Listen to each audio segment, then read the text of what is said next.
Guys, welcome to my channel. So आज मैं आपको बताऊंगा कि एक्सपेंस रेशियो क्या होता है in mutual fund. So without any delay मैं आपको सीधा मेरी स्क्रीन पे लेके चलता हूँ और मैं आपको बताता हूँ कि what are the components in expense ratio कैसे होता है, वो काम कैसे करता है और आपके म्यूचुअल फंड में उसका रोल क्या है, वो आपको प्रॉफिट कितना कम देता है, उसका इम्पैक्ट क्या हो सकता है आपके प्रॉफिट पे। सी ओके। सो मैं आपको वो सब आपको बताऊंगा, तो मैं आपको सीधा अपने स्क्रीन पे लेके चलता हूँ, ठीक है। स्क्रीन पे दिख रहा है कि व्हाट इज़ एक्सपेंस रेशियो, तो मैं आज आपको समझाता हूँ कि एक्सपेंस रेशियो एग्जैक्टली क्या होता है। गाइस देखो, बेसिकली एक्सपेंस रेशियो क्या होता है। जो भी म्यूचुअल फंड को चलाने के लिए एक म्यूचुअल फंड को चलाने के लिए जो भी एक्सपेंसेस इनकर होते हैं उनको बोला जाता है एक्सपेंस रेशियो, मतलब एक्सपेंस परसेंटेज। ठीक है। सो उसका क्या होता है, उसमें चार कंपोनेंट्स होते हैं। एक मैनेजमेंट फ़ी होती है, एडमिनिस्ट्रेटिव कॉस्ट होता है, मार्केटिंग एंड डिस्ट्रीब्यूशन एक्सपेंस होते हैं और अदर एक्सपेंसेस होते हैं। ठीक है। अब मैनेजमेंट फ़ीस क्या होती है। मैनेजमेंट फ़ीस फंड मैनेजर को और उसकी टीम को पे की जाती है। एक फंड मैनेजर होता है जो एक म्यूचुअल फंड को मैनेज करता है। अगर कोई स्टॉक्स गेन कर रहा है, कोई स्टॉक लूज़ कर रहा है, तो वो फंड मैनेजर हमेशा वहाँ पे बैठा हुआ होता है कि सिक्योरिटीज़ को सेल करने और बाय करने, ताकि उसको भी अपने म्यूचुअल फंड को प्रॉफिट में लेके जाना है, तो वो अपने एफर्ट्स डालता है और प्रॉपरली मैनेज करता है। तो फंड मैनेजर उसके बेसिस पे एक मैनेजमेंट फ़ीस चार्ज करता है खुद के लिए और उसके टीम के लिए भी। उसकी टीम भी होती है जो उसको एनालिसिस करके देती है। ठीक है। सो वो होती है मैनेजमेंट फ़ीस। ठीक है।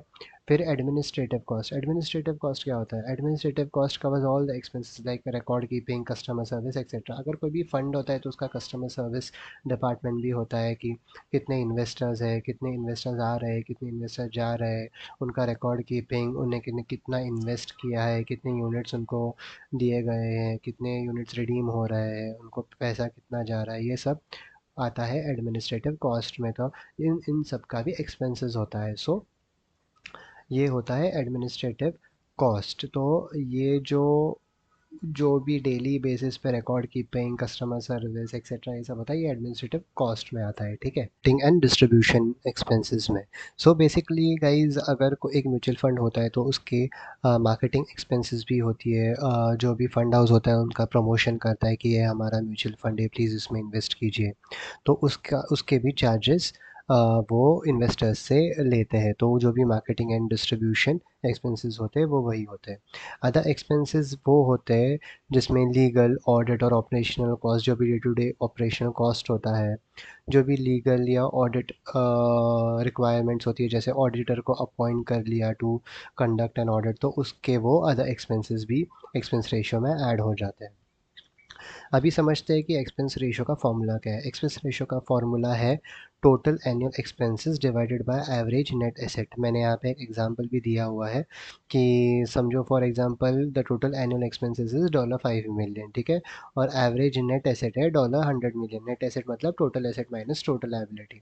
तो इसका एक्सपेंस रेशियो होगा $5 million divided by $10 million, that is 0.05, that is 5%। सो वो म्यूचुअल फंड का एक्सपेंस रेशियो होगा 5% ओवर द ईयर। सो वो उसके ऑपरेटिंग एक्सपेंसेस होंगे पूरे साल के। अभी टाइप ऑफ एक्सपेंस रेशियोज, अभी देखिए गाइज, हर एक म्यूचुअल फंड का एक्सपेंस रेशियो अलग अलग होता है। ठीक है। अभी इक्विटीज़ म्यूचुअल फंड जो होते हैं उसका एक्सपेंस रेशियो हायर साइड पे होता है। रीज़न बीइंग उसमें बहुत सारे स्टॉक्स होते हैं जिन due to which fund manager को वो स्टॉक्स बाय करने पड़ते हैं as per the market directions. तो बहुत सारा उसमें फंड मैनेजर को अपना एफर्ट्स डालना पड़ता है, तो जो इक्विटी होता है उसका एक्सपेंस रेशियो हाई होता है। सिमिलरली अगर इंडेक्स फंड हो तो उसका एक्सपेंस रेशियो लो होता है, क्योंकि वो सीधा एक पर्टिकुलर इंडेक्स को ट्रैक करता है, तो फंड मैनेजर को ज़्यादा कुछ उसमें एफर्ट्स लेना नहीं पड़ता।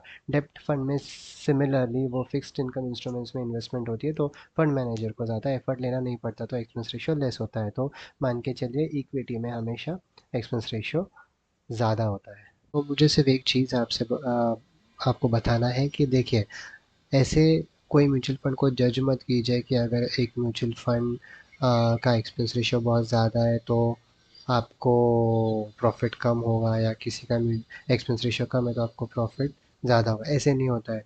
कुछ कुछ फंड्स रिटर्न्स भी अच्छा देते हैं तो उसको उनके एक्सपेंस रेशियो भी हाई होते हैं, कुछ कुछ फंड्स रिटर्न कम देते हैं तो उनके एक्सपेंस रेशियो लो भी होते हैं। दैट डजंट मीन कि लो एक्सपेंस रेशियो से हमें ज़्यादा प्रॉफिट होगा या ज़्यादा एक्सपेंस रेशियो से हमें कम प्रॉफिट होगा, ऐसे नहीं होता है। It all depends on the type of mutual fund, आप कौन सा म्यूचुअल फंड चूज़ कर रहे हैं, ठीक है।